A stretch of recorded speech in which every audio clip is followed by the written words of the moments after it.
I'm Cindy, and welcome to Pearls of Liberty, August 27th, 2011. This week it doesn't feel like there's quite the news pressure that there was for a few weeks, but there are definitely some things that are happening, and one thing in particular that Don wanted to talk about is Libya.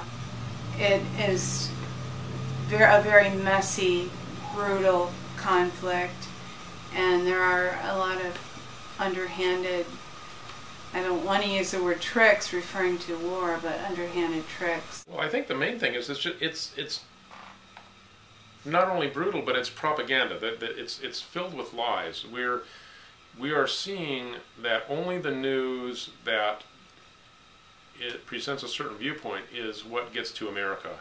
And the rest of the world is a little bit open, but still, when you have journalists that go in there to try to get the truth, and they are being threatened with their lives for telling what's really going on, you have a really bad situation. And the fact that these forces of propaganda are so prominent globally. So I guess one of the main ways I found out about this, there's various news articles, but Webster Tarpley on Alex Jones' show was talking about that, and you can go to his website and validate that. And there's all kinds of other articles that are available through Twitter and other more open internet news sources that make it clear that people that are reporting outside of the box do have their lives in danger.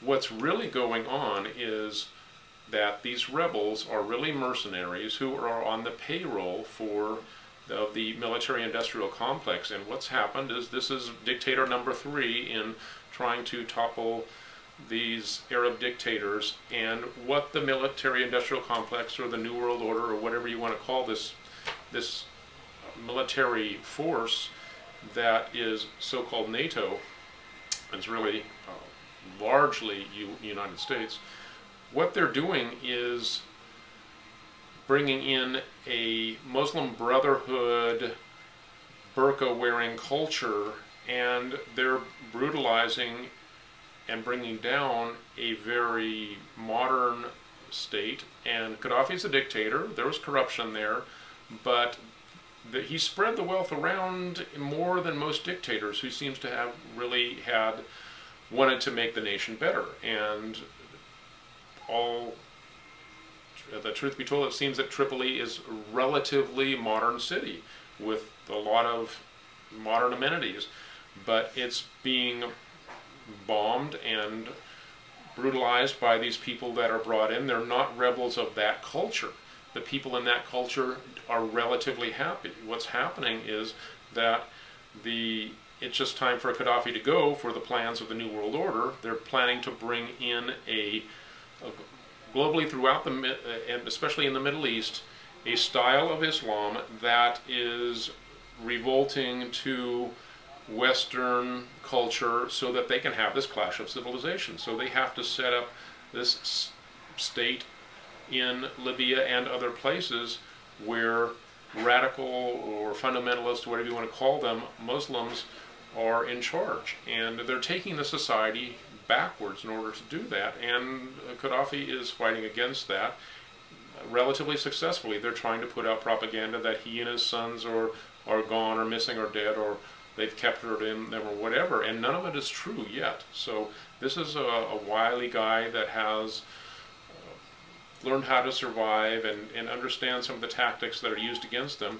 So this is real Al-Qaeda. These are bad people. They're on the payroll of the West that are opposing a bad guy. So it's thieves against thieves, but you have to mourn the destruction of a relatively modern state in the process, and the lives of the people their lives are not going to get better if this is successful. And they've also been fairly independent of the world system, the New World Order. Well, they have their own gold, correct? The gold has come from their oil, that they have been able to make a lot of money on the oil that's been their source of wealth, and they've built infrastructure with it. They've also bought gold with it. So there's these huge gold reserves, something like 144 tons. There's been various rumors that some of it's been captured. I don't really know. It's really hard to tell what's true now. But there really isn't a good thing happening here. It's just really sad. And just to be cheering that Qaddafi is going down, I think is just extremely simplistic and plays right into the hands of the people that want to use this to bring about their global clash of civilizations. It's just sad. We should be able to see through it. And unfortunately, with the propaganda the way it is, you have to dig into stuff on the internet to see what's going on. Sure. And I have heard speculation, and I'm sure you have too, that Libya's gold is a part of this issue, a part of the reason that they want to take over Libya, so that they can also absolutely gold. Absolutely. It's all about power and control. And in people that think that it's about oil are missing the point, because it's not that we want their oil. There's plenty of oil. What the controllers, the global controllers, want is monopolies. And when you have independent states that are self-sufficient and have wealth. Well, unfortunately for Libya and for many other nations, and this has been done to other nations in the past, that we were kind of cheering, yay America, because we didn't realize that we really, the only right a nation has to go to war is really to defend itself. And we were bilked and told that we needed to fight these wars in order to stop communism, radical Islamism, whatever. Once you know that the same guys at the top are funding these wars, that they always fund both sides, and they create a conflict so that they can, out of the chaos, bring in a new system. That's what they're always doing, and that's what this plan is in the Middle East. Topple these dictators, bring in the Muslim Brotherhood, set up a clash of civilizations.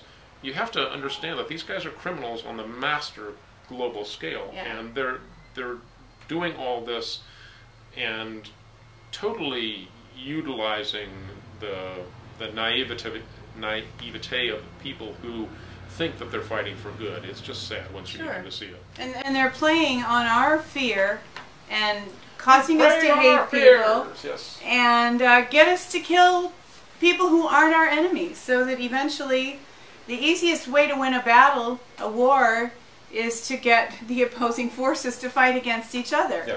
And they're getting us to do the military-industrial complex is using America to do their dirty work. Yeah.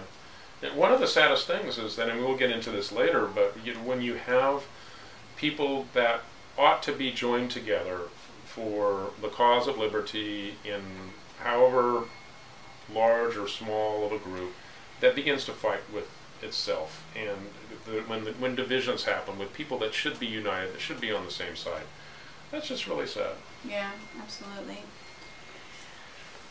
We wanted to discuss gold and silver a little, and as you have heard Don say, he's not a fan of basing our economic system on a commodity like gold, but it is in very high demand now, and silver's in particularly high demand and will continue to be in higher demand. Is that right? Yeah. An article that I saw this week and there's a couple of different ways that the news came out, but the article had the headline of "Silver is the New Gold," and it pointed out that by 2020 the mining of silver will be pretty much exhausted, that the industrial demand of silver is significantly more than gold, meaning, in the old world, gold had a lot of uses. It was very malleable, could be used with a lot of things. That's what made it valuable. It wasn't just because it was pretty and shiny and could be used for jewelry. There were a lot of things that gold was useful for. Well, that's not so true now about gold, but it is very much true about silver. Silver is used in a lot of industrial processes that have to do with electronics and other uses. So the fact that silver is really running out on the planet, or appears to be, I should say, we never know 100%. I mean, some of this could be disinformation, but the idea that silver could become even more valuable than gold, and that's way undervalued now, resonates with me. I think it's true. So whenever there is monetary turmoil, whenever the economic systems are in flux, as they are now, it's wise to own commodities, and that's a basis of bartering. These things are just a way of concentrating whatever wealth, whatever resources you have. So I'm not saying that it's wrong to own silver and gold. Not by any means. I think we own a little bit and encourage other people to too, as a way to help transition and give yourself some way of having stability when things become even more unstable. So it's just that when you have a stable culture, fiat money is not totally a bad thing. It's actually makes a lot of sense, and historically there have been the idea of having a valueless commodity that people use within one society is a very good thing, and that is what led to the early prosperity in the American colonies, etc. So those are kind of two different issues. When I talk about how fiat money can be good, that doesn't conflict with the idea that it's very wise to own silver and gold now. Yeah, but you also forgot an industrial use for gold. The aliens need it to line their spaceships. I thought it was something that had to do with the atmosphere of their planet or something. Oh. I think they have. I'm not sure exactly why it is that they need it, but if we can make other elements into gold, then why don't we just do that and give it to the aliens? And yeah, it's because then we'd shoot down their spaceships, so they can't let us do that. So. I tell you, the world is complex with many complex problems. And we laugh. We're not 100% sure that that's not true. I think I'm about 85 to 90% sure that's not true, but it does make good science fiction. We need to leave the door open to possibilities so that we're not built. I mean, when we're locked into a mindset is really when we're vulnerable. Mm-hmm. When we refuse to change, when we're presented with evidence, and that's a lot of the problem with what's going on in our culture now. You can present somebody with evidence about Building 7 or whatever, and they are able to marginalize that information, block it out. Yeah. People have lost their critical thinking skills. So one of the great sites that we've come across is the site that talks about the trivium, which is grammar and rhetoric and logic and all that stuff. So we encourage people to be able to think through these issues that are going on. I'm just increasingly aware of how people use stereotypes in their thinking, and then that's exactly what the controllers use to manipulate us into the way that they want us to behave. They want people that operate out of prejudices. There's a famous quote from Abraham Lincoln that in a private letter after the end of the Civil War, but before he was assassinated, where he said that he's seen that these elites running corporations and preying on the prejudices of the people, and that caused him in his spirit to tremble more than the Civil War. So obviously I'm paraphrasing, but that's the thought, and it's very, very real. How the controllers, sociological manipulators get us to operate not rationally, but in our lower brain, out of a prejudice, out of a fear, out of us versus them mentality. And I'm thinking about people that are anti-Tea Party, and we're not in complete agreement, especially with the Tea Party that's promoted on Fox News. But what I dislike even more than the false groups that are trying to be patriotic and do good things are the people that don't think things through, that are operating out of a mindset that is just reactionary, and it's lower brain. We actually had an experience in this last week where I was kind of operating out of my lower brain. I was angry and wanted to make people stop talking. I said, nice little reptile, nice little reptile, calm down, calm down. No, he said, go get him, honey. No, not really. But we're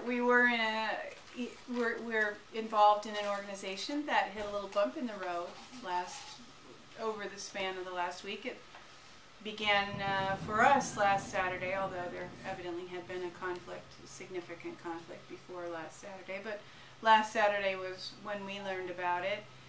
And there's been some fallout this week, and it's kind of given us a reason to consider things like sabotage and saboteurs, and how people infiltrate and make the group split into divisions and so on and so forth. And I know one thing that I've thought about this week has just been Joseph, the Bible story, and his brothers who sold Joseph into slavery, and his life was pretty rough for a few years, well, about 20 years. He was in prison and various unpleasant circumstances, and then he was elevated to a very significant position of authority.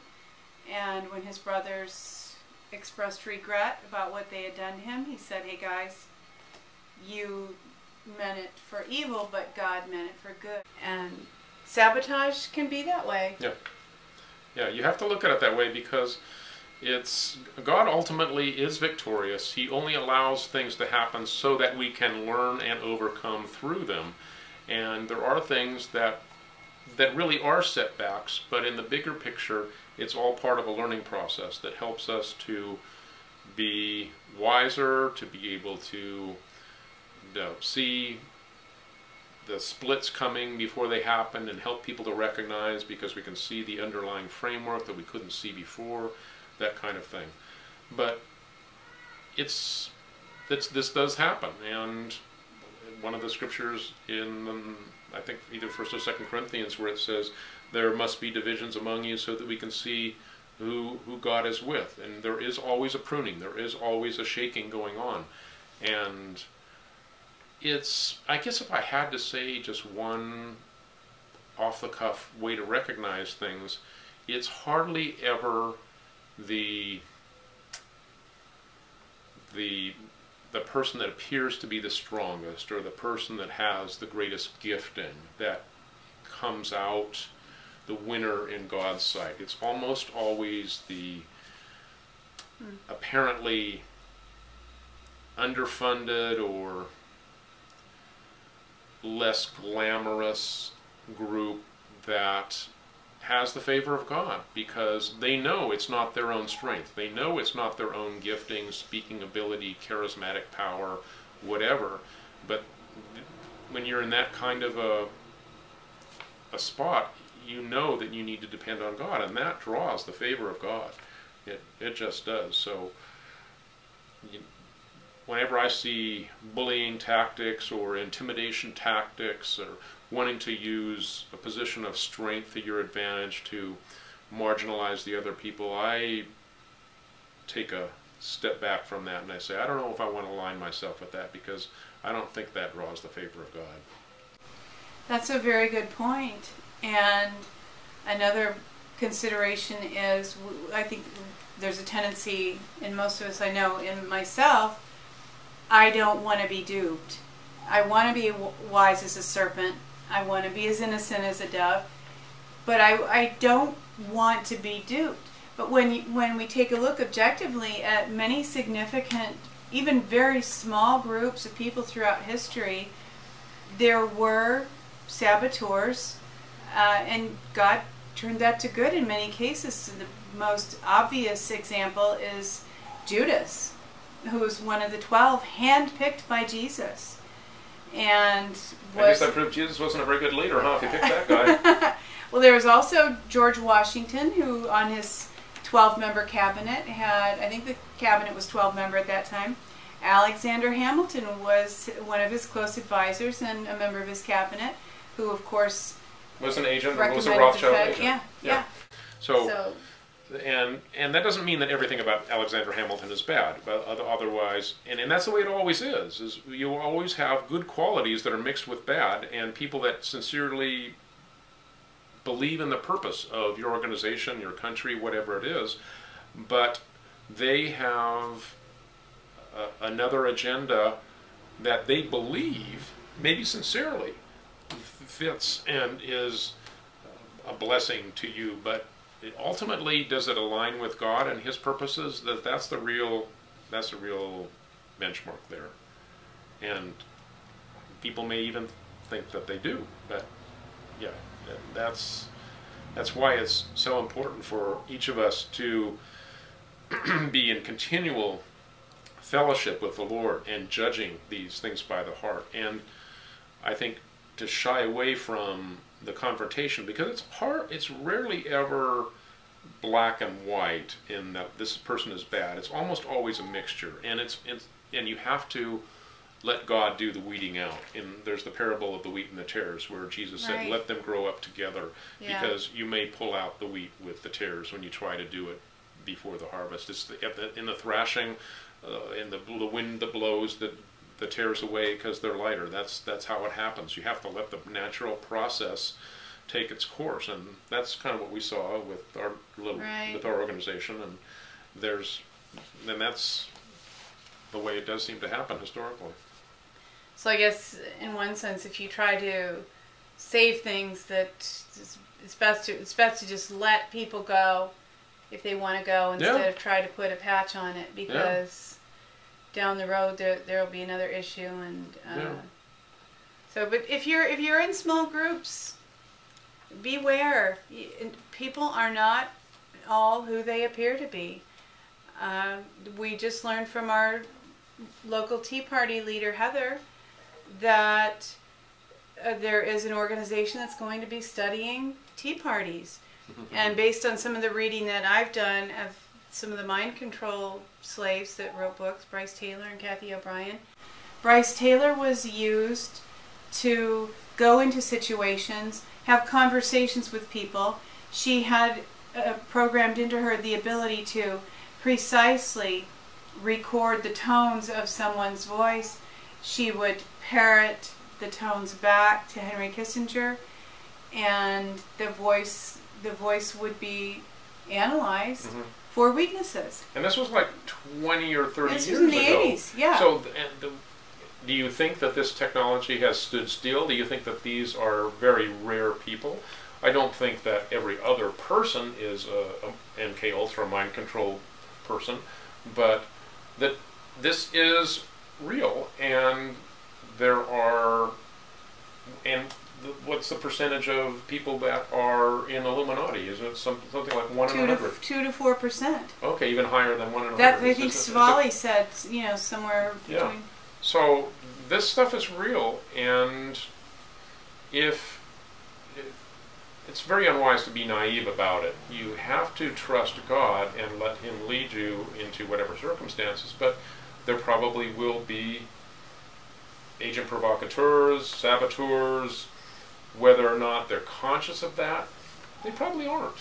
But just know that there's a bigger picture, a bigger spiritual dynamic being worked out, and trust God. And boy, just as Christ said, be wise as serpent and harmless as dove. Christians get the harmless as doves part, and they think that that's all there is to it. But that's a command. That's be wise as serpent. That means know the enemy's plans. That means know what the capabilities of the enemy are. So if you think that MK Ultra stuff is something you don't need to know about, I'd say think again.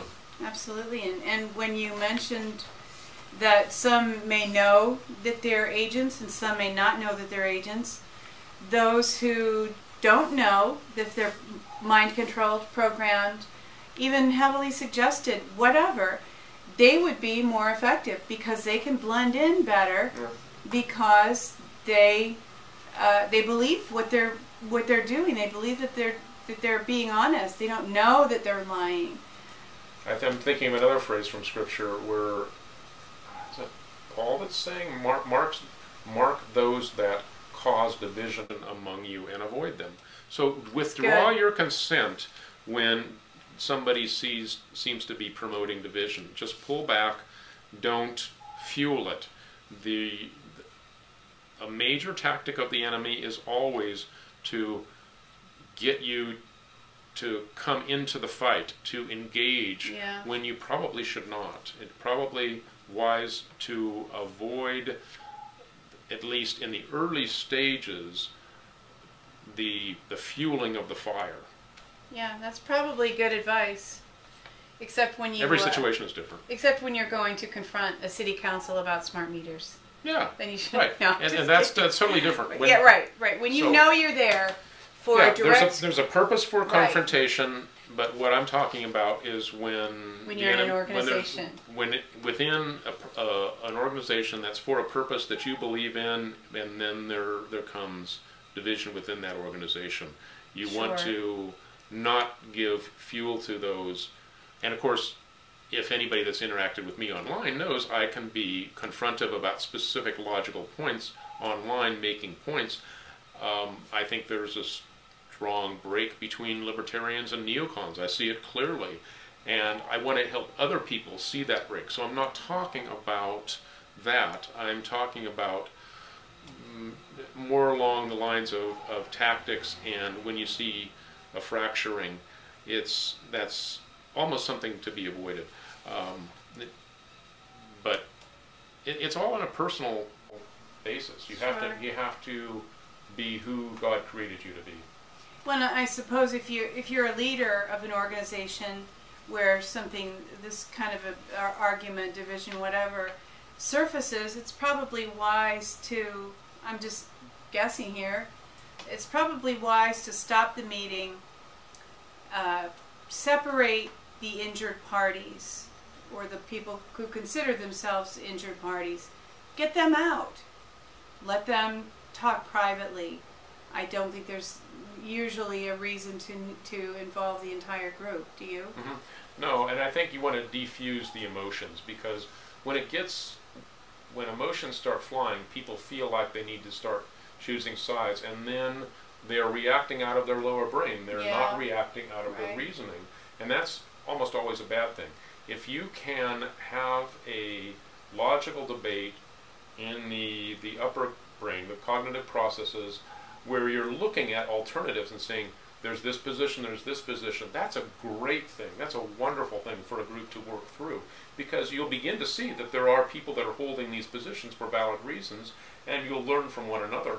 But when people start being emotional and reactive instead of cognitive, that's where the problem comes. And there's combative body language, like people standing like this with their legs spread apart and pointing at people and making accusations.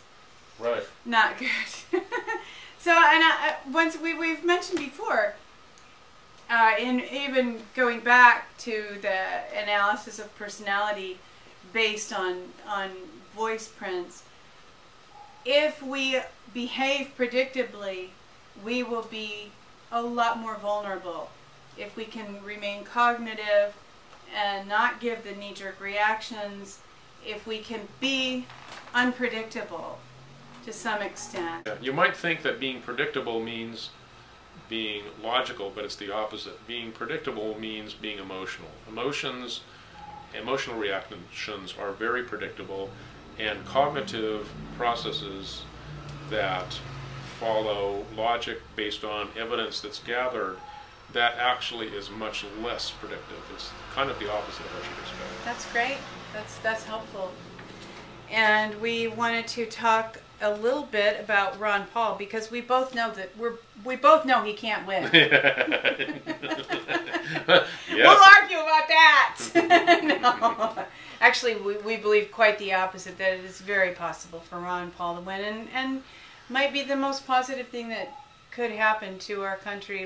There's some small glimmer of hope there, I think. With Real campaign. polls show him in first, second, or third place among the Republican candidates. I think it's really interesting to note, with Rick Perry surging, why is he surging? Because people are perceiving that he has the values that Ron Paul actually has, but Rick Perry is a chameleon who is a very skilled and political maneuverer, and is trying to appear that he is anti-Fed and very states' rights and all these things that grassroots conservative have, and both libertarians and constitutional conservatives have come to admire, but that's because they don't know him yet. And we're convinced that if people really begin to get to know Rick Perry and other candidates, Mitt Romney, whoever, and compare him to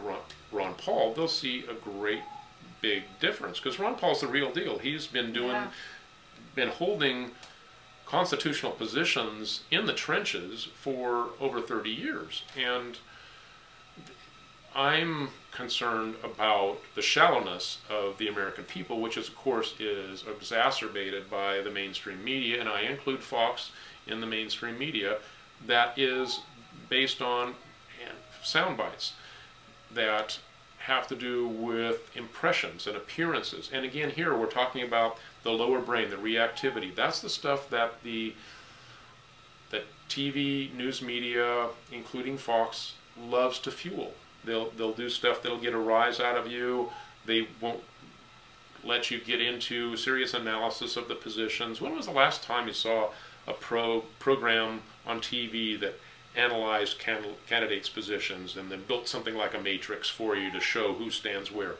That's ancient. Some voter services do that. Yeah, but you don't find that. Yeah, and so this is the reactionary thinking. That would give people too much information. Yeah, so realize how controlled you are unless you take the initiative, get out, gather your own facts from the internet and begin to think, well, why do I like this? Is this good? If you normally get your news source from TV, Fox, or any CNN, MSNBC, turn that off.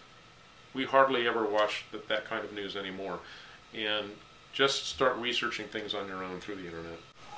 Well, as long as they can keep the argument on the level of style over substance, anybody who has enough resources can style a candidate who's going to look like what people want. I think it's really obvious. I think I said this before, that Rick Perry is using the tactics that George Bush did to convince conservative Christians that he's one of them, and he wants to win that vote by just creating that impression so that people buy onto him without really looking beneath the surface, attending certain prayer events, etc., etc. It's a tactic that is used by politicians to convince you that they're on your side, and then you think, oh good, he's one of us, and you don't think critically about the policies, and you just leave that to the politicians. But we can't do that. No, absolutely not. And it would be great to have a chart like that. Actually, maybe we can put together something that just shows people's positions on things based on what they've said at debates and what we can find in the media and so forth. Do your own. I mean, really, that's what we're coming to realize more and more, is that we have depended too heavily and too long on other people to process information and tell us what we believe. Well, they don't know what you believe. Only you know what you believe. Only you truly in your heart know what's a priority to you. So begin to do your own research. Don't let other people define your life, define your tastes, define your passions. Now that's up to you. Don't let anybody take that away from you. Yeah. Yeah, just the last note on the style over substance thing. Before we were tuned into what the real issues were, global government, etc., our impression of Ron Paul in 2008 was not that great. Even though I had followed Ron Paul in the 90s and I always thought highly of him, I got out of touch with the real issues, and I was looking at style over substance. And there are things about Ron Paul that are unpolished. Now, people that are turned off by slick politicians actually find that attractive. He's very real. He can be abrasive. He can be have an argumentative tone in his voice, but the guy's passionate. So in time, after I re-educated myself, I really liked him because he's fresh. He's not a typical politician, and more the younger people are recognizing that, and that's a big appeal. So I see that growing just as long as people do wake up from their slumber and break their programming. Sure. And quality can't always be determined from outward appearances. Mm-hmm. And I sometimes when I think about people's appearance relative to their actual value, I think about in the Lord of the Rings what was said about Aragorn. I think that that Gandalf told Frodo that regarding Aragorn that not all that glitters is gold, and that Aragorn was a ranger. They called him Strider. He was like, they were afraid of him. The hobbits were afraid of him at first. They thought he was a bad guy because he wasn't polished. He wasn't elegant. He did not appear kingly. And who was it that said, I think if he were, I think was it Sam that said, if he were bad, that he would look fairer and feel fouler. Yes, yeah. Yes. So fair appearances can be very deceiving. They're very, very easy to create. Yeah, and realize that our culture does that it sells things on appearances. We need to pull ourselves out of that mode and not judge by appearances, and there are far too many, as far as I'm concerned, conservative and Christian and Tea Party people that are judging on appearances. So try to get out of that mode and look at real issues, and don't put style over substance. Yeah, please. And there was some news this week about coal plants that are going to be required to shut down. I think I read something about a 25% net loss of electrical power in right. the U.S. And I'm not sure how fast that's coming, but I read this in Joel Skousen's World Affairs Brief, highly recommended, Weekly News Digest, and his summary of it was that the EPA bureaucracy was going to be implementing some standards that will, over the relatively short period of time, he didn't say how long, would shut down about a quarter of the power plants. And in America, you might think that we don't get that much energy from coal, or only certain parts of the country do, but actually close to 50%, 45 or more percent of the power in America comes from coal. So with these EPA regulations shutting down a quarter of those power plants, that's a significant change. And what's really going on there? This is not about the environment, people. This is about bringing America down. This is about destroying our infrastructure. This is about making us into a third world nation. And this is stuff that we have to fight. I'm not sure how we can fight it, except to elect people that know how to say no to this kind of thing and will do smart legal things to be able to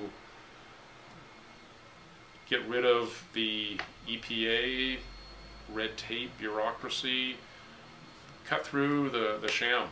And I'll say it again, back in the 1980s, I read a book called The Greening by Larry Abrams, I think was his name, that told how the Greens were the new communists. And basically what that meant was that the fall of communism, actually this was in the early 90s, but I think he wrote the book in the late 80s, foreshadowing it. But when communism fell, the leaders of the communist movement went into the environmental organizations, and they are using those environmental organizations to shut down the free West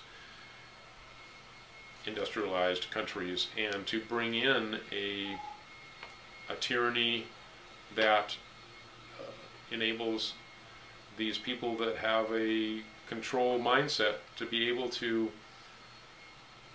manage societies. It's sad. So people need to see through that, see through the green agenda. One issue regarding coal is we have coal in the U.S. that we can mine. And that's good for jobs. I mean, okay, who wants to work in a coal mine? But it's better to work in a coal mine than to not have a job. Yeah, and people might think coal is dirty. They have scrubbers on them now that make them very, very clean. So the dirty, smoking coal plants are a thing of the past. That's not a reason anymore. When I was on city council in a small community in Ohio in the 80s, in Bowling Green, Ohio. There was a gentleman who came to us and presented a double burning coal furnace that he had devised, invented, and he wasn't able to get funding or find any outlet for this really ingenious plan. And it would make the air it could burn dirty coal, which is very plentiful around West Virginia, Ohio, Pennsylvania. You could burn dirty coal, and because it double burned, it took virtually all of the residue out of what would be then returned to the atmosphere. So, very clean burning plan was not able to be funded anywhere. And he came so to if the you're city naive, you council might for think help, and you might just say, well, it obviously wasn't good enough. It couldn't make it in competition with the other the types of coal processing. But what's really going on, once you begin to see, it's all about monopolies, and Absolutely. this device threatened monopolies. That reminds me also of when I was trying to research more about the Koch brothers, who are demon or Koch brothers, however you say it, that are demonized by the left as being these horrible people that are funding the Tea Party and creating all this division in America, however they want to demonize them.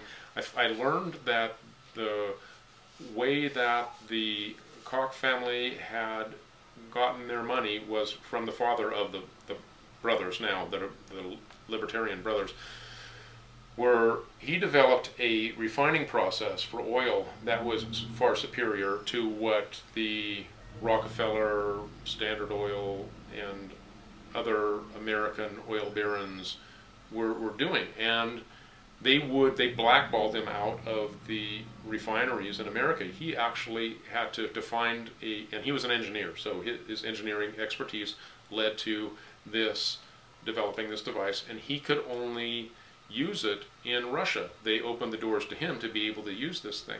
So, but that's not because he liked the communists, it's just that they were open to what he wanted to do. So we think we have freedom here, we think we have free competition. Sorry, that's an illusion.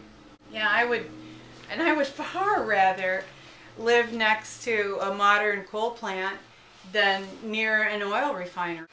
It seems like they're shutting down America. I mean, we're losing our power, we've lost industry, they're opposing agriculture with things like the Delta smelt, shutting down huge portions of very, very fertile growing land.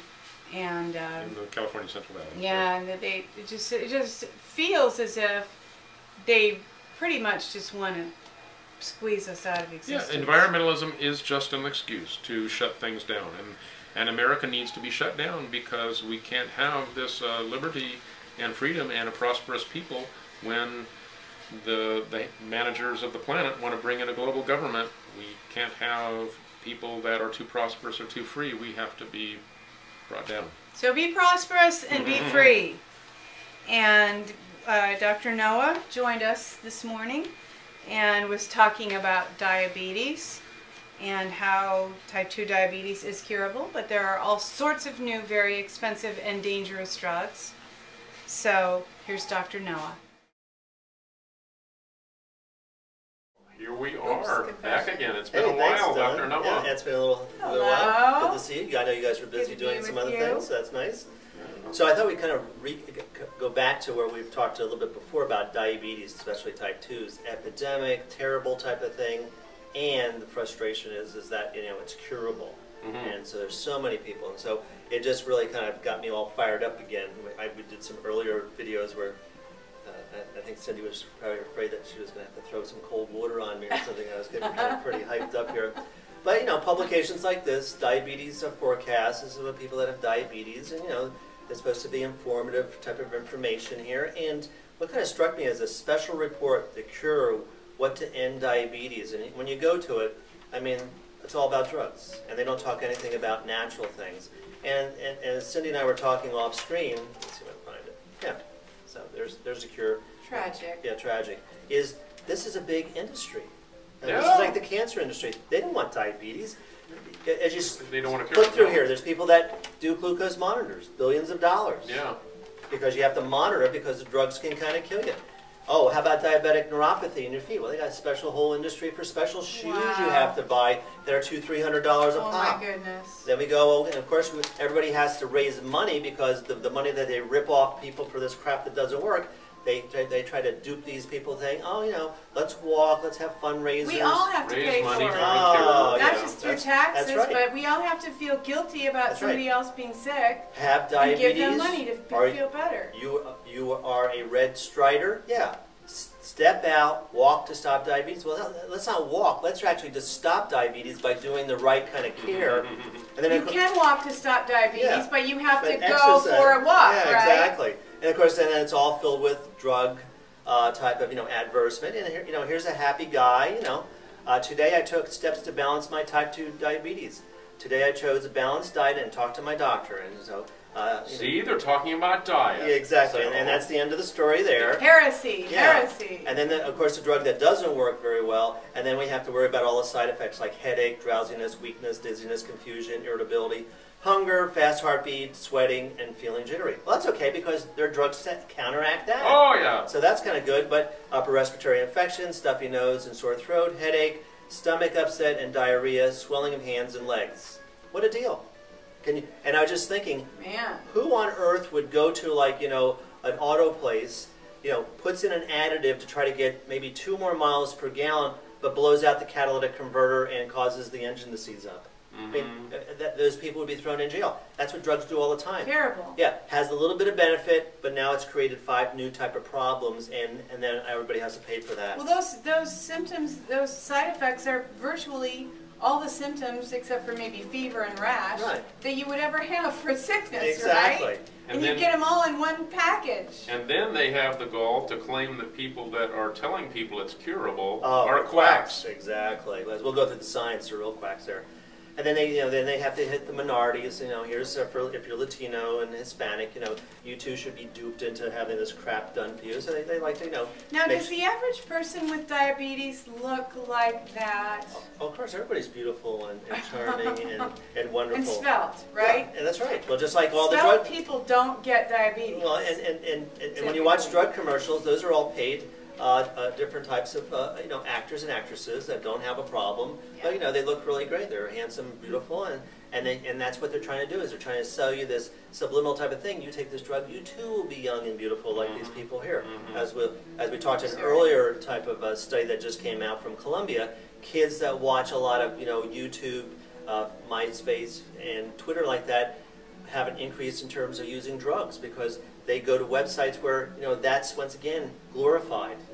Their peers are having fun, getting drunk and getting binge drinking, and so they watch that and they want to do that. And so that once again, that has very powerful type of propaganda as we talked about before. So you're telling me that Twitter leads to hard drugs? Well, that's what. I better stop doing Twitter. Well, once again, it wasn't that you did Twitter; it's where you went with it. Once again, it's just like any type of information which you go. And we've talked about the mass media. They're constantly brainwashing people. They use money to drive everything that they want. Exactly. And we think these alternative medias, as soon as they get a big enough mass out there in the alternative media, then they stop bombarding it with their stuff. Right. So just to kind of go over diabetes again, just some of the statistics there. Diabetes is nasty, increases the chance of heart attacks and strokes by 200%, gangrene by 500%, kidney disease 1,700%, and blindness by 2,500%. Wow. So when we talk about natural things, reducing it from the statistics that will show at least 90%, but even if we said 50%, we're talking about millions of people not going blind, millions of people not having kidney disease, millions of people, as we'll talk about, 54,000 people get butchered off. So that means 22 or 27,000 people a year wouldn't have to have that by just doing simple type of things that you don't have to do. Annual cost of diabetes kills 213,000 people. So if we have that, 113,000, the size of Fairfield here, every year would be saved by doing what we're talking about, and now with the garbage. If it only worked for half. Only half, where it actually works for 90%. cost us $92 billion plus another 40, so $138 billion could be, once again, spent to something that works better. Well, the Earth has too many people. Well, I know. And then this way we get rid of those people, and we make money in the process. Oh, we like the money here. Yeah. Once again, the drugs, here's a study from, New England Journal of Medicine, almost prestigious medical journal, drug journal, where they say, the crappy drugs that you use for, once again, diabetes only increases heart attacks by 43%. So it doesn't really help with diabetes, but now it's going to kill 43% more people. So you already, with diabetes, are 200% more likely to have a heart attack. Right. And then you take this drug that makes you another 43% more likely to have a heart attack. Here's a Mayo Clinic. Oh, that's right. That's a drug institution, one of the most prestigious institutions in the world, published in what's called Mayo Clinic Proceedings. Diabetic drugs cause congestive heart failure. Oh, what another good deal. Man, this is great. Drug doesn't work and basically cause that. Here's what you were talking about. Do they ever question their paradigm in these ones where they expose that? They never say, they'll say this only works this percentage, but they'll never say, hey, there's a whole other way to do it. Well, and because once again, they go by objective tests. Just because your sugar levels come down doesn't always mean that you're still healthy. So long as they feel that they take this drug, which is very pressure to suppress it, they think that that's the end of the story, and it doesn't. Never mind the blowing out of the catalytic converter. Exactly right. And it's just like with cholesterol. Yeah, these drugs could lower cholesterol. There's 12 other factors that cause heart attack, and that's why 50% who die of a sudden heart attack had, quote, good normal cholesterol on a drug. So, I mean, once again, I bet people didn't know that. And you said cinnamon can help? Yeah, there's an article here. Does cinnamon raise your chance of a heart attack? No, it doesn't. Doesn't cause congestive heart failure. Really? And then we're going to have a problem with overpopulation. Well, that's right. So, here's some natural things that have been around for a long time. Actually, in the PDR, when you look up the drugs that you're taking here, it has what's called a black box. It's so dangerous that the FDA was forced to make sure that you know that your drug doctor, hopefully he or she maybe can't read, but knows it, shows it right here. The rate of cardiovascular mortality on this drug is approximately 250%. So it's right there in the drug insert. So the side effects, once again, we go over: stomach pain, decreased appetite, changes in taste, gas, headaches, feeling of fullness, nausea, lactic acidosis, which is the more serious type of problem. Those are kind of common side effects that you get with this stuff that doesn't work very well. Wow. So why is it, again, that people are convinced that we have the most modern medicine in because the drug companies tell you that. Because they keep telling you that. Type 2 diabetes drugs double the rate of fractures. 200% increase in terms of having your bones break. Osteoporosis, nice deal. Now, to kind of give you an understanding why this is so challenging, because it goes right to the heart of how our society is brainwashed into doing. So here's he's only an MD PhD, Dr. Seeley. What does he know? So this is what his approach is. He says, my sister died of complications, and as did my aunt. So he's really pissed off that they followed this crap that him being a medical doctor PhD knows it's crap. He had to give up fast foods, no sugar, no soda pop, high fructose, no artificial hydrogenated fats, no candy and cookies, no MSG, no white flour, no cookies and candies, no canned fruits and vegetables, no boxed cereals, no crackers, no potato chips, no dye, no sucralose, no aspartame, no sweet and low and jello. Yeah, because those are all contributing factors that screw you up. How many of those things are you doing, Cindy? I don't think I'm doing any of them. About 85%. Yeah, well, I don't think I'm doing most of them. That's what, That's what he said. He's doing most of those. Yeah, I mean, we're pretty much out of that. Yeah, I mean. Oh, you mean how many am I doing? Yeah, how many? I thought how many was I avoiding? Yeah, 85%. That's good. Yeah, I think we're avoiding all of them, basically. Yeah. That's right. And so, I mean, those are just simple approaches. We talked about how cow's milk, the American Dairy Association, that constitutes about 15 to 20% of type 1 diabetes. That people have what's called a leaky gut. They drink this when they're very young, and then actually the milk itself causes an immune response where the immune system not only tries to attack the cow's milk, but it also attacks your pancreas, which is very similar.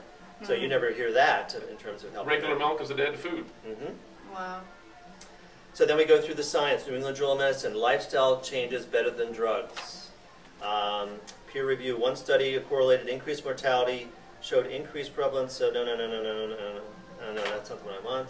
Another study, lifestyle changes can cut diabetes risk for obesity. Diabetes at least 90% preventable. New England Journal of Medicine. Wow. Yeah. So, and here's a kind of an old study. This was back what was it? Back in the 90s, using a special kind of program. It's called the Perdican diet. They were able to show, they were able to show that within just a month or two, that 70% of the group on drugs were able to discontinue. 70% in 1 to 2 months stopped their drugs. Perdican diet has actually fairly high use of grains, though, doesn't They it? do. Yeah, which we're actually using less grains than we used to. Everybody's kind of different. I mean, there's all different kinds. There's high protein. There's people that like grains. People like that. You know, everybody's an individual. But I mean, just showing you just a kind of a basic in the Mediterranean, like a Mediterranean diet, which has some grains like that, 70%. If you fine tune your diet, like you're saying, if you're more sensitive to gluten and like that, you can get it up to 98% success rate. I mean, that's so amazing. Everybody's kind of different. But so people wouldn't have to take insulin anymore. Yeah. So that's it. Exercise by itself. This was published back in Medical World News back in the 70s. If you just exercise 5 times or more, you're able to reduce the risk of having diabetes by 42%, almost 50%, just by exercising, not taking anything, eating crap. So when you start combining those together, that's what kind of happens in terms of what happens to people, that they can basically get off. Now, to your question here, that Perdican diet is that people that are actually on insulin, 39% were able to take off insulin. That's even more advanced. That's great. Yeah. Can you imagine if that happened? Yeah. What would happen? The drug companies wouldn't make money. Yeah. All these people here would have to get a real job. No. Right in the back here. Look at all these little vendors, all the little gadgets and all this stuff. They'd have to go out and actually get a real job because they've created this artificial disease. Don't want to really get it better. They pretend and let's walk, let's do quilts, let's raise more money for diabetes. Yeah, and so we can find another drug that doesn't work, cause lots of more side effects, and keeps our job. And I know it sounds pretty cynical, but that's the facts. No, it's called create the problem, offer the solution. Yeah, and because the science is once again real clear. Now, what's interesting, this study just came out from. Have you ever heard this health food story called Stanford University? Oh, that's right. That's a real university with real science. Toxins and diabetes. Environmental connection? Absolutely. So toxins. So this is where you really go into holistic medicine, is that there are other factors in terms of diabetes than just in terms of what you would think of what you eat. Toxic type of exposure, electromagnetic forces. These are all starting to be, what kind of percent, we don't know, but when you start adding up 1 or 2%, that adds up into real percentages that can be contributing factors. We better go green then, and then the world will be cured of diabetes. If we pay our money to Al Gore, our carbon taxes, then he'll cure diabetes for us, won't he? Just sleep next to the sleep meter and you'll be okay, because you'll be so sick and you won't worry about diabetes. You have other type of problems like that. We're being facetious. On my TV show, Vince, I'm from New Jersey, and so doing little jokes like that, he says, yeah, you have to tell people you're joking because they actually kind of believe you. Really? Yeah, here's another one. Take a hammer and beat your head as hard as you can and tell me if that doesn't hurt. Try that one. It feels so good when you stop. Exactly. But then my foot doesn't hurt anymore from my diabetes. That's the trick. Unbelievable. So, and as Cindy and I were talking, man, there's no critical thinking anymore. People just, once again, if it's on TV, if it's on YouTube, like they believe it. Hey, your brain's in a receptive don't state. believe me. Once again, I cite the scientific research. And so where else are you going to go? Oh, hey Elvis. Yeah, Elvis is alive. He's right over there. If you want to believe stuff crap like that, listen to your drug doctor. Listen to your commercials on TV. Yeah, good one, Elvis. Yeah, thanks. So if you believe that kind of crap, you pretty much get what you deserve there, because you should step out and ask questions. Where it is. I love patients with it. Dr. Noah, my drug doctor said, I saw this on Dr. Oz. It's great. Let's talk about it. Oh, yeah. Let's get another drug doctor that doesn't know what he or she does. Here's 14 other scientific studies. That was done in 1937. Remember, this is 2011? Yeah. So I love stuff like that to, once again, reveal the crap that's out there. Or, people have legitimate concerns. I saw this on TV and say, well, that doesn't really apply. That doesn't work. It's a nice story. See down here, yeah, that was published by the drug companies. It's an info commercial. So let's really go with the real science, third party. Let's see what they say. And they say that you can recover from diabetes if you change your lifestyle and diet. That's right. And it takes work, and you're not going to be happy, and You're going to, like, Don and Cindy saying, I even just try to be 80%. Just try to be 80% like this. People start to feel better. Their sugar levels come down. Yeah, if you really want to be real strict and then back off, yeah, 90%. That's what the science says. New England Journal of Medicine, diabetes can be cured.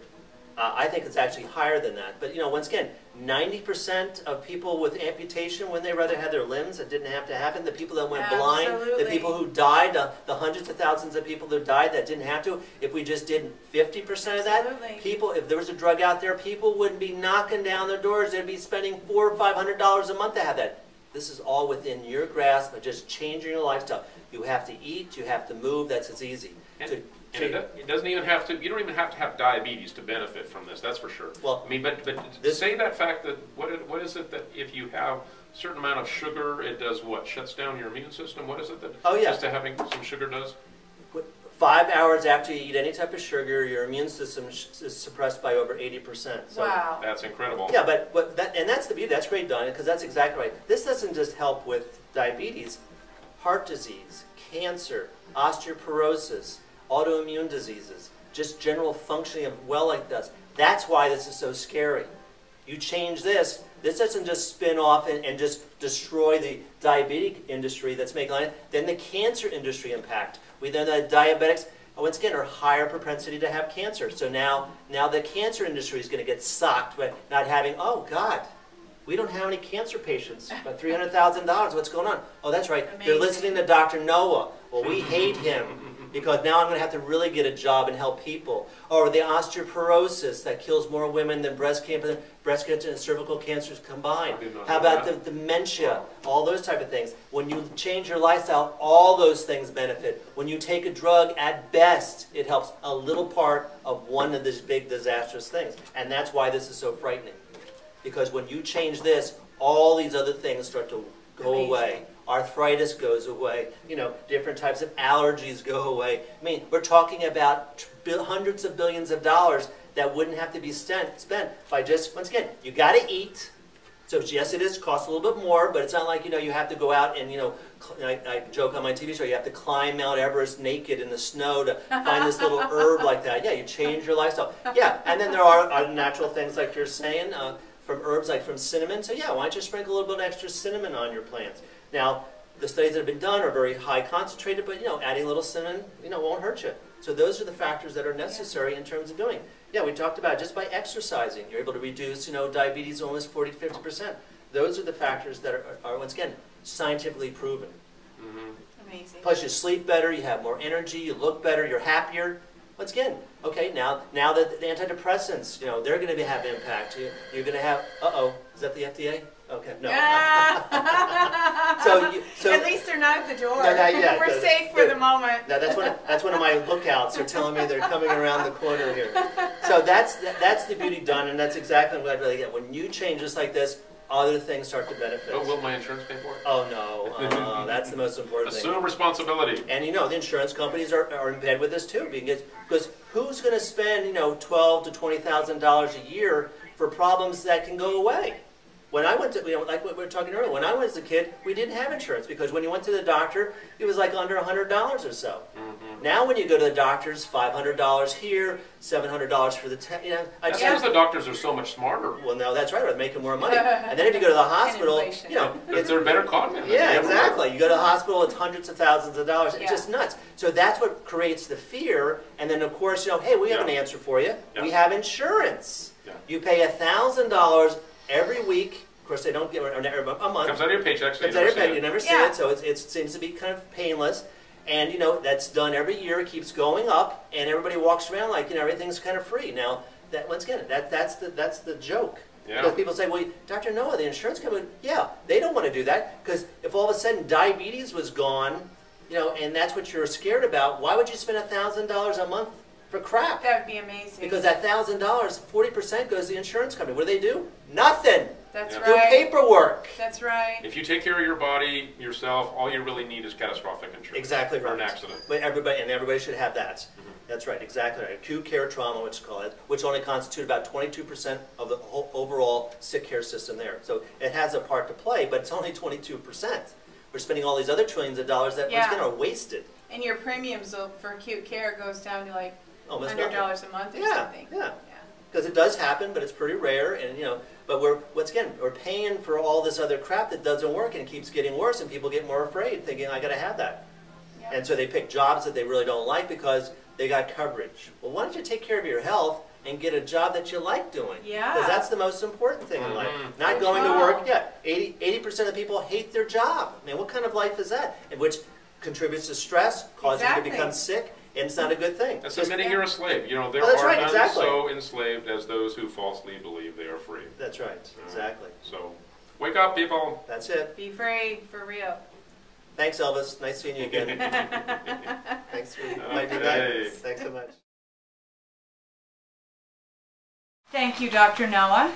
And Dr. Noah mentioned that we are partnering with a couple other people to put together a series of books called Dr. You, which we hope will empower people to step up and be more self-determined and take responsibility for their own health instead of depending on an expensive and rotting and dangerous medical system. And I'm wondering sometimes how much longer this economy will be able to support the kind of health care that we've become accustomed to, the expensive pharma, and at some point I think that's going to begin to shut down, and then I think people are going to be left in the lurch.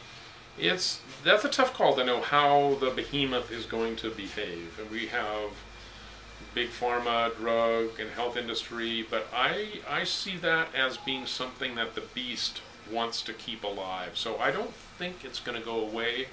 I think it's wishful thinking to think that it is. The system is always going to try to use that to manage the population because it's such an effective way to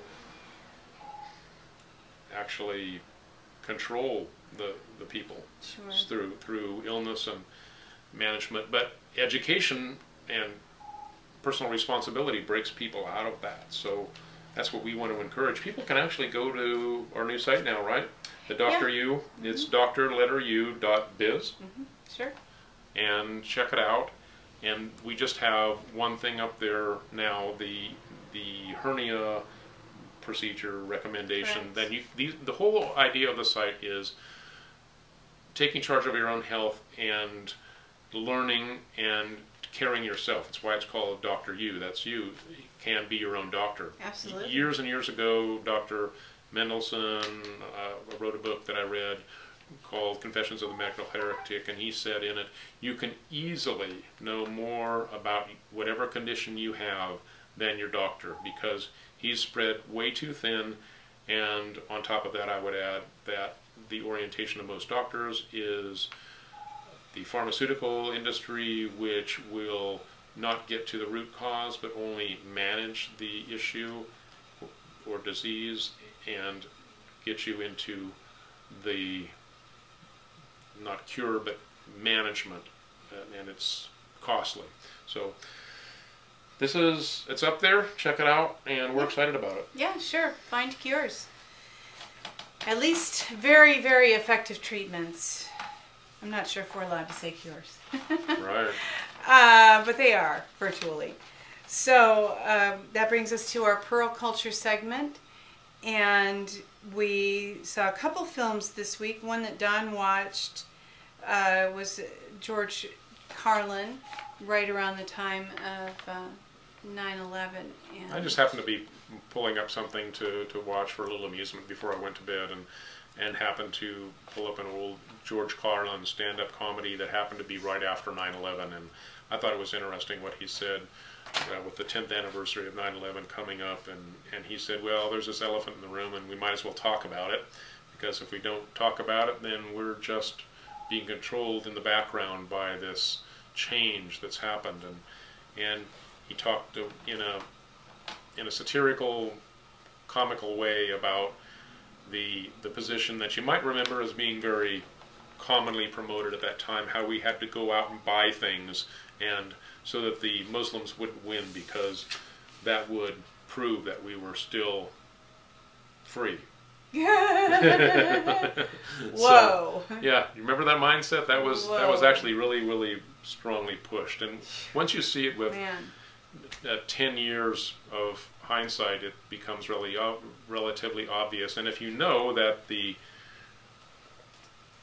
controllers, the people that manage all of the industry and commerce, are just using this as another way to bilk you, it's really rather amazing. And Carlin, of course, saw that in the time and pointed it out in his comedy, and I thought it was interesting to see it in that light. The other story that I noticed, and Alex Jones talked about this, was the fact that 9/11 first responders are not going to be allowed at the 9/11 commemoration event, or whatever they're calling it.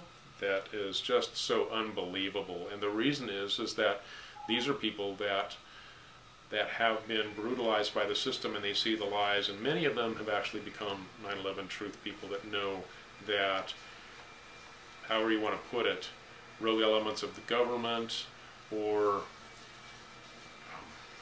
protected third parties were actually behind 9/11, and they know that the people that are fighting for 9/11 truth are the real patriotic Americans, and the people that want to bring in a global tyrannical government are using 9/11 as an excuse to clamp down on the people and say, gotta protect you from those evil, bad terrorists. And they can't let those 9/11 first responders have any kind of a platform. They want them to go away.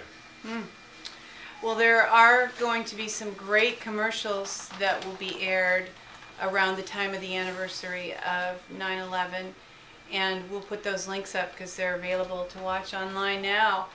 And most of them seem to raise questions about Building 7. And Building 7 is considered the question that is difficult to deny, that smoking gun, is not, yeah, something was not quite what it was stated as being.